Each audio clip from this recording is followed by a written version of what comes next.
G'day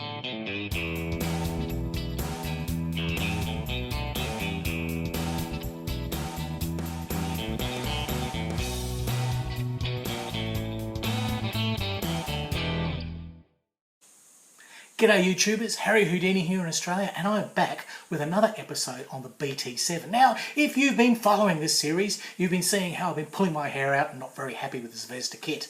But it is solvable, and as we did last time, I put those Bronco track links on, and it gave a great little waviness and all the sag that I wanted. And the other improvement that I've been working on is the Edward Photo Etch, which really brings up all the details and adds so much to this kit. So I've got a ton of that all over the outside of this Zvezda BT-7, and this is how it turned out. Here it is, my Zvezda BT-7 after 9 months of construction. Well, it wasn't a solid 9 months. I would get the shits with it every now and then and have to put it down and then come back to it later on. Can't say it was the best plastic I've ever put together, but I was determined not to let it get me down, and I've added all of that brass photo etch from Edward and the track links from Bronco, and there's an RB barrel in there and numerous things. I think it's an AK chain. So there's about 50% of this kit is not Zvezda and that's the only reason it's going to turn out any good. So that's all the photo etch. Boy, was that a lot of work. That was a lot of swearing and cussing and putting it down and not being able to touch it for weeks on end because I was just fed up. But I pulled through, and in the end I got it all on, and I'm really proud that I did, because it's done a lot to that kit, and I learned a lot about photo etch doing it. So the next one that I do will be a lot better. I mean, I've done a lot of photo etch before, but this was the fiddliest sort of stuff, and it was a difficult kit to work with. But anyhow, pulled through, got a result, got it primed up. So here's a pic. I separated all the parts into their sub-assemblies, and I put some Tamiya primer on it. Now I wanted to use the Tamiya primer instead of using my Ammo MIG, which I've used in previous builds. Now the reason is that the lacquer primer is really solid. It really binds the plastic, and that's what I need for the tricks I'm going to do in this video. So here she is. I reassembled all the parts, and now she's one grey tank. So let's get on, and I want to explore a method using chipping fluid to get some great effects on my tank. The first stage, after we've got the nice grey primer on, which I said is lacquer, so I've allowed that overnight to bond, and that stuff really sticks to the plastic much better than the water-based alcohol-based acrylics. Now I've got some life colour here. This is called a rock brawn, or a red brown, and that's what I'm going to use as my pretend Russian primer, because they would have had a colour similar to this. And I'm going to thin this with a little bit of Ammo MIG alcohol-based thinner, which I find works really well with the life colour. So let's do that.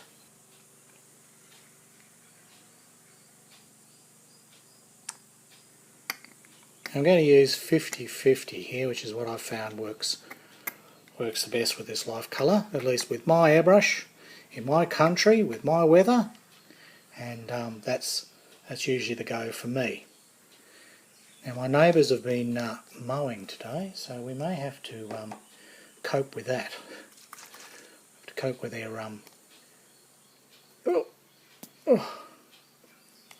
cope with all their mowing noise. We'll see how we go. Now 50-50, so I've filled half the cup with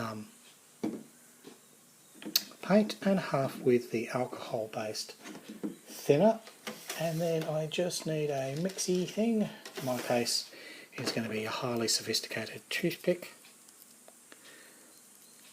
You probably should use a brush or something soft, but I'm sort of careful not to go in there and bang my needle. It'll be fine. Okay, so that's my colour, and this is a layer that's really going to be hidden or going to be scratched down to, so it doesn't have to be perfect. Now I'm going to separate the turret to make it easier to paint.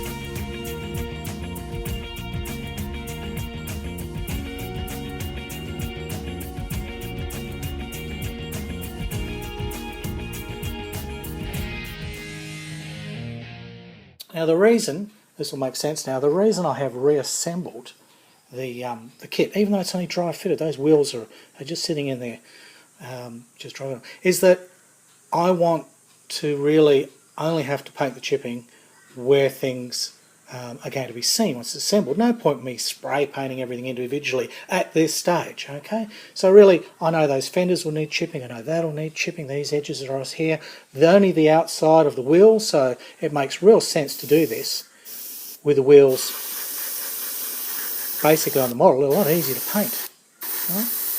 And I don't have to worry about painting under there because really there's not going to be much chipping. I'll put a bit in there, right? And I don't need to paint my tracks. That's not what this is all about. This is merely about getting a undercoat only in areas that I'm going to want to run my chipping through.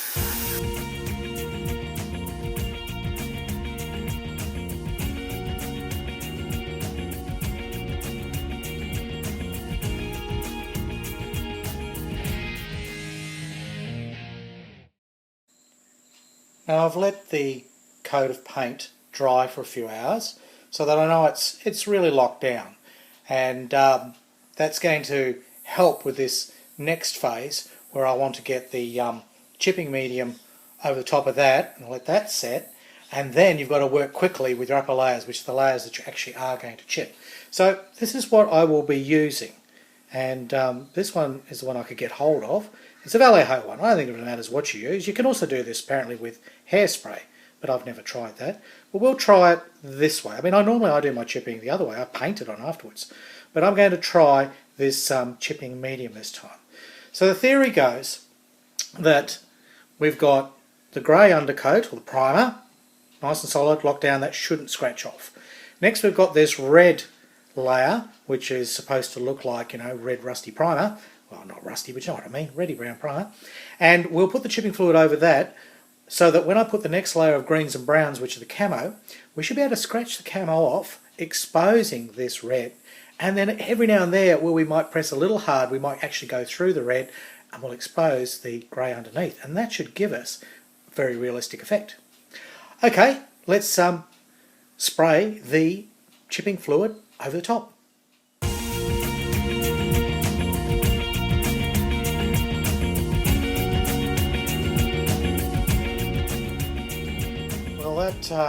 That's pretty awful stuff.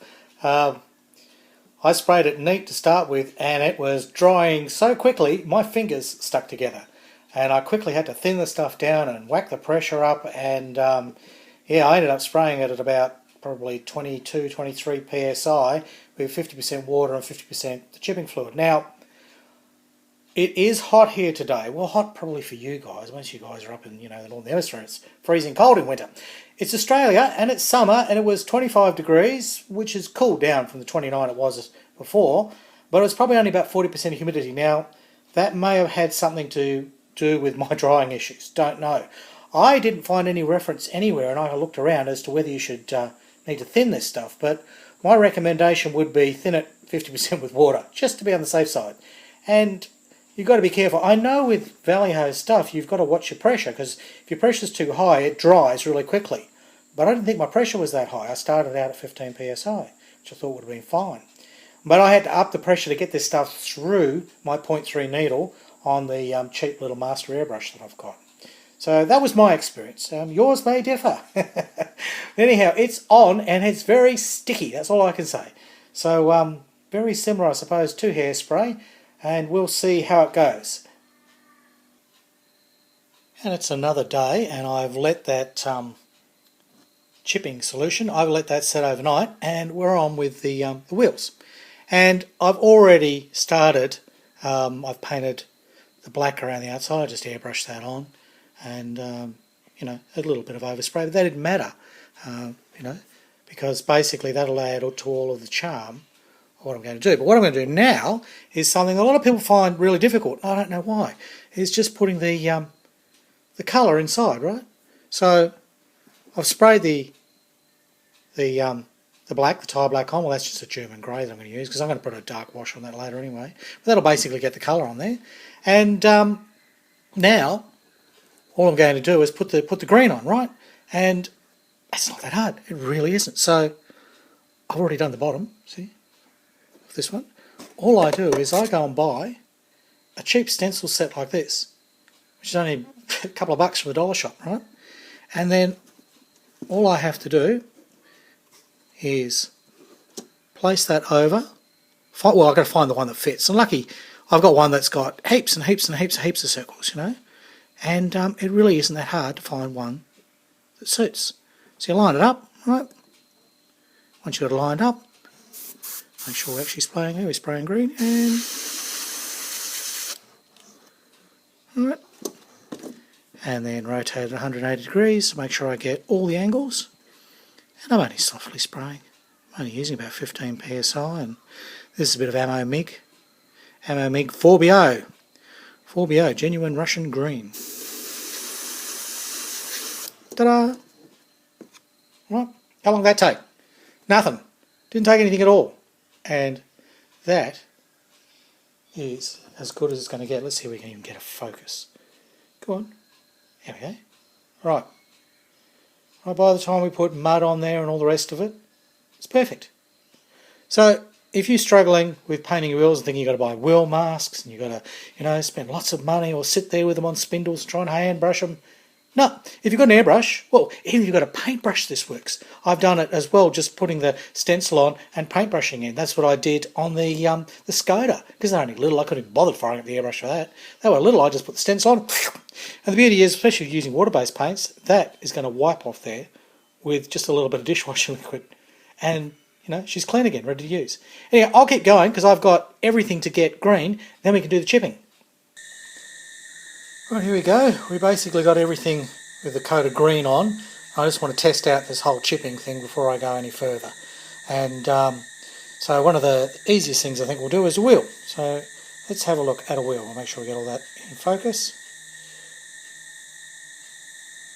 Alright, so apparently all we've got to do is wet it to activate it. This is the grottiest, stiffest brush I've got. And there's a result. Let's see if I can get some of the moisture out of that so you can really see what's going on. And there we go, we've got a bit of chipping. Alright, so we're starting to get the effect there already. Let's see what we can do with a toothpick. Oh yeah. So we have got chips and scratches all over that one. Alright, well I've started working on the camouflage and I've already freehand painted in the brown, and you'll see the turret, which I'd already tried some chipping on the green. I've added some brown over that too. So that's starting to get an interesting effect. There's bugger all to go by as far as the camo pattern. The Zvezda instructions don't give much, so I've really only gone by what I could see on the box, and that only gives you really that shot. So I matched that and kind of made up the rest. So I don't know, we'll see. Might touch that up later. Alright, so here we go. This is me freehanding for the very first time camo. Now, obviously I've got a block of wood here. Yeah, that's a good way to hold onto your model. Like stick it down the turret hole and then you don't have to touch it for the whole painting process.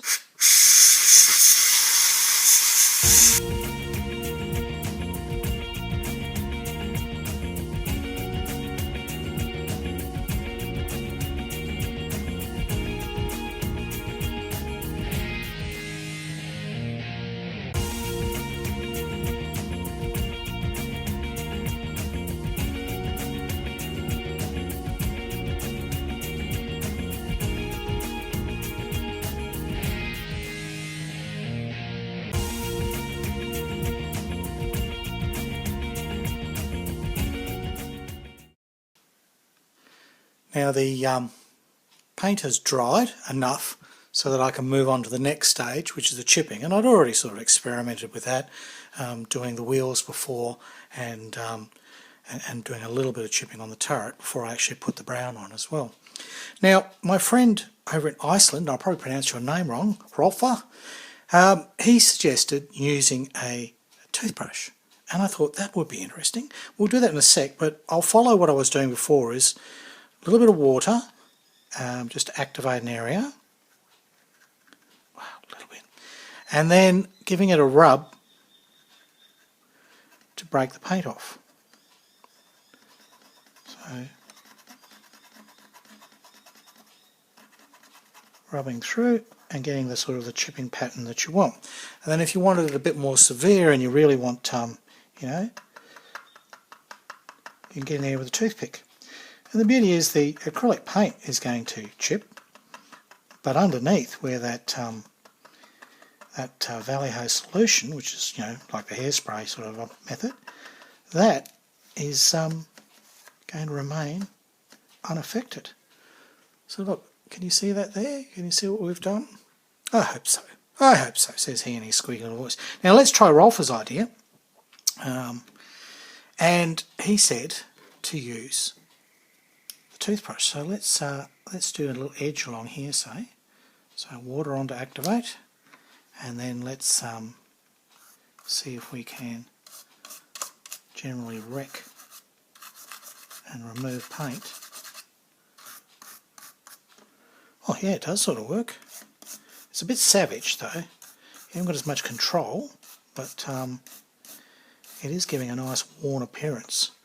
So that's also another way that you can accomplish this. Alright, well I'm going to press on and I'll work my way all over the body now and get as much in the way of chipping around the edges and everything. I've already sort of bumped it and scratched it over here, but that's all adding to the charm. In fact, this is a perfect method for modelling for me because you can bugger it up and it works.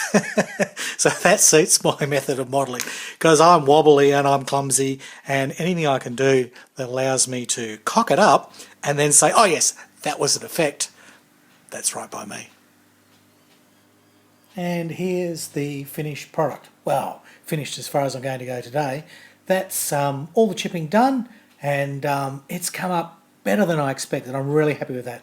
Alright, well that's it for this video. Next time we'll come back, we'll get some washers on and we'll get some mud and all kinds of things, and the BT-7 will be getting pretty well nearly finished. Alright, it's goodbye from Australia, and it's hooroo from Harry Houdini.